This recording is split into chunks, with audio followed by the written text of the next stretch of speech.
ذرا اندازہ تو آپ کیجئے اس کا سائیڈ ایفیکٹ کتنا ہوتا ہے، ریاکشن کتنا ہوتا ہے، ہماری بدنامی کتنی ہوتی ہے، اور آپ کو حاصل کیا ہوگا؟ آپ یہاں گناہ کمانے کے لیے نہیں، آپ یہاں ثواب کمانے کے لیے آئے، آپ ایک اللہ کے نیک بندے کے مزار پر حاضری دے کر آپ کو فیض حاصل کرنے کے لیے آئے ہیں۔ جب بزرگوں کے مزار پر آپ آئیے تو آپ کے نگاہ بھی نیچی ہونی چاہیے اور آپ کی نیت بھی اچھی ہونی چاہیے۔ غلط نیت کے ساتھ اگر آپ آئیں گے، آپ کا چلنا ان خرافات کے ساتھ ہوگا تو یاد رکھیں آپ کو کوئی حاصل نہیں بلکہ آپ اپنے آپ کو برباد کرتے ہوئے نظر آئیں گے۔ برادران ملت اسلامیہ، باتیں تو بہت ساری کی جا سکتی ہے لیکن ضرورت اس بات کی ہے کہ ہمیں اصلاح اپنی کرنی چاہیے اور ہمیں اپنے اندر ذرا بیداری لانی چاہیے، ورنہ یاد رکھیں یہی وہ ہندوستان کی دھرتی ہے۔ جب خواجہ پاک کے پہلے کی تاریخ کو آپ پڑھیں گے تو آپ کو پتہ یہ چلے گا یہ ہندوستان آزاد کے کلمات کو سننے کے لیے طرف رہا تھا۔ یہی وہ ہندوستان ہے جہاں پر مصطفیٰ کی نعت سننے کے لیے پیڑ پودے طرف رہے تھے۔ یہی وہ ہندوستان کی دھرتی ہے جہاں کے پیڑ پودے اور ٹہنیاں اللہ اس کے رسول کے ذکر کو سننے کے لیے طرف رہے تھے۔ لیکن قربان جائیے خواجہ پاک کی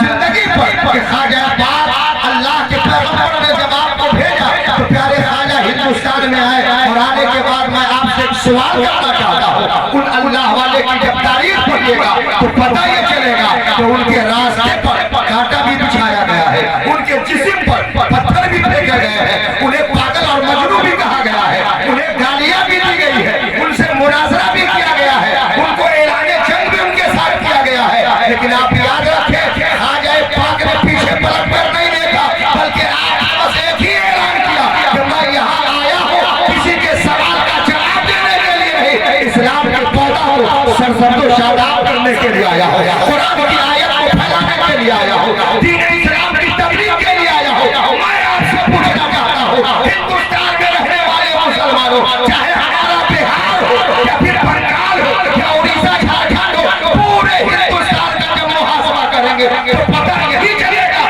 کہ ہندوستان میں کلمہ اگر سننے میں آ رہا ہے، ہمارے مسجد کے مینار سے آذان کی آوازیں اگر سننے میں آ رہی ہے، مساجد سے اگر قرآن کی تلاوت ہم سن رہے ہیں، مدارس میں دین اسلام کی تبلیغ اگر ہو رہی ہے اور دین اسلام کی تبلیغ کے لیے سپاہی بنائے جا رہے ہیں، تو ہندوستان میں اگر کوئی بانی مبانی ہے تو اسی کا نام خواجہ پاک ہے، سبحان اللہ، اسی کو معین الدین کہا جاتا ہے، اسی کو خواجہ ہند کہا جاتا ہے۔ جس خواجہ پاک نے اس دنیا میں ہندوستان میں آ کر اسلام کو ذرا سے سب و شاداب کیا ہے اور اتنا پھیلایا ہے، اتنا پھیلایا ہے، اس خواجہ پاک کا کام اسلام کو پھیلانا تھا اور آپ کا کام اسلام کے بڑے بڑے کام کو بگاڑنے کا کام آپ کرتے ہیں۔ سبحان اللہ، نعرہ تکبیر، نعرہ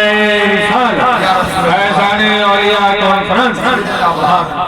احساس کرنا چاہیے ہمیں، اور اکثر ہماری جماعت کے یہ